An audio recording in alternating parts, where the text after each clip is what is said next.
गोळीबार झाला जिथे सगळे पर्यटक एकत्र होते त्या पहलगाममध्ये नेमकं काय घडलं ते सुद्धा आपण पाहूया। दहशतवादी पोलिसांच्या वेशामध्ये फिरत होते। एकूण 4 दहशतवादी असल्याची माहिती सूत्रांकडून मिळते आणि त्यातला एक दहशतवादी हा स्थानिक असल्याचं कळतंय। या दहशतवाद्यांनी घोड्यावरनं फिरणाऱ्या आणि तिथे आसपास असलेल्या पर्यटकांना गाठलं। या पर्यटकांना स्पेसिफिकली त्यांचं नाव विचारलं गेलं, धर्म विचारला गेला आणि काही पर्यटकांना कलमा म्हणायला सांगितला। पण ज्यांना ज्यांना कलमा म्हणता आला नाही त्या सर्वांना थेट गोळ्या झाडण्यात आल्याची माहिती मिळते। आणि पहलगाममधल्या याच हल्ल्याचा मन विषण्ण करणारा एक फोटो आता समोर येतोय।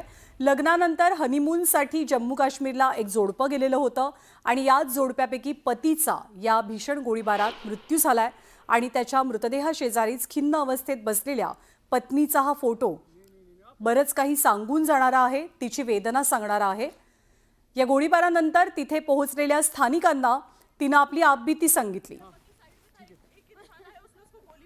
यहाँ पे उसने बोला कि शायद मुस्लिम नहीं है, उसने उसको गोली मार दी। नहीं आप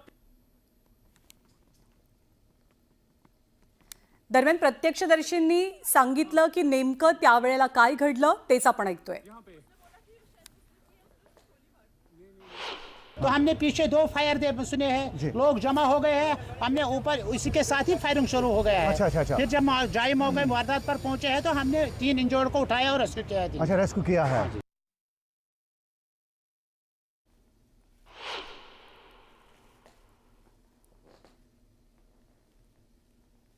पहला एक फायरिंग हुआ, दूसरा तीसरा और भागा भागे थे गया, उसे तो बहुत फायरिंग हो गया। तो भागते भागते ये अड़ी गया। वो जाड़ी है ना, जाड़ी, ये जाड़ी में थे। हाँ, कितने साइड से फायरिंग हुई? नजीक से। नजदीक से। हाँ, तो कितने लोग घायल हो गए आप? आपको ये मालूम नहीं है। हमें तो हम भागा भागे में हम जुदा पड़ी गया बधे। कितना वाग्या कोना वाग्या ये क्या खबर नहीं।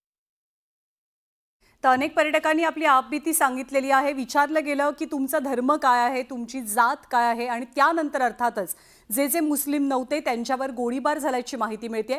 पर्यटकांवरती झालेल्या दहशतवादी हल्ल्यामध्ये कर्नाटकमधल्या शिवमोगा जिल्ह्यातील मंजुनाथ या पर्यटकाचा मृत्यू झालाय। मंजुनाथ हे आपल्या कुटुंबियांसोबत सुट्टी व्यतीत करण्यासाठी इथे आलेले होते।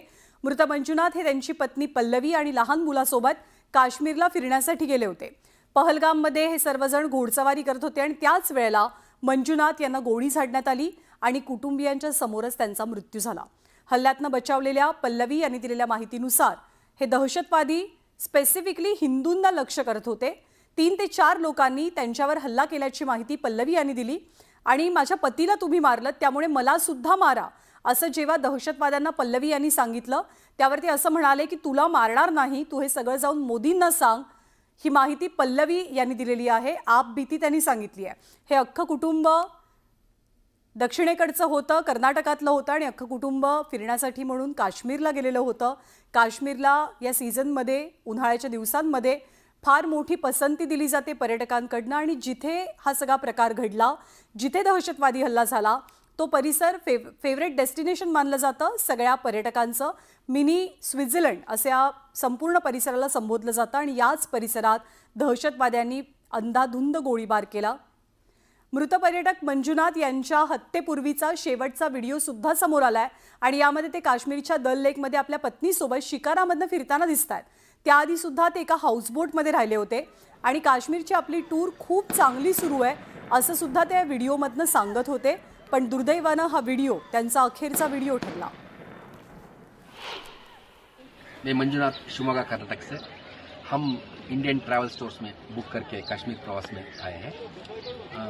अब हमारा कश्मीर टूर का दूसरा दिन है।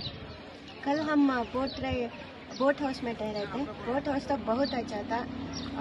अब हम शिकारा राइड कर रहे हैं। शिकारा राइड कर रहे हैं कश्मीर में। शिकारा राइड करवा रहे हैं मोहम्मद रफीक जी और हमारा सब टूर ऑर्गेनाइज किया है Kajal Thakur ji, Indian travel store से। बहुत अच्छा लगा, बहुत अच्छा सर्विस, धन्यवाद, thank you Kajal ma'am. Manjunath Shivamogga Karnataka से। हम इंडियन ट्रैवल स्टोर्स में बुक करके कश्मीर प्रवास में आए हैं। अब हमारा कश्मीर टूर का दूसरा दिन है।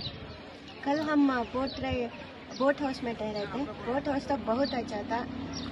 अब हम शिकारा कुटुंब, मंजुनाथ आणि त्यांचं कुटुंब जेव्हा प्रवास करत होतं आणि प्रतिक्रिया देत होतं, त्यांना अजिबातच कल्पना नव्हती की काही तासात, पुढच्या काही दिवसात त्यांच्यासोबत नेमकं काय घडणार आहे आणि कदाचित हाच व्हिडिओ त्यांचा अखेरचा व्हिडिओ असू शकतो. मंजुनाथ यांचा दुर्दैवी मृत्यू झालेला आहे, त्यांची हत्या झाली आहे या दहशतवादी हल्ल्यात. या बातमीवरती आपण काय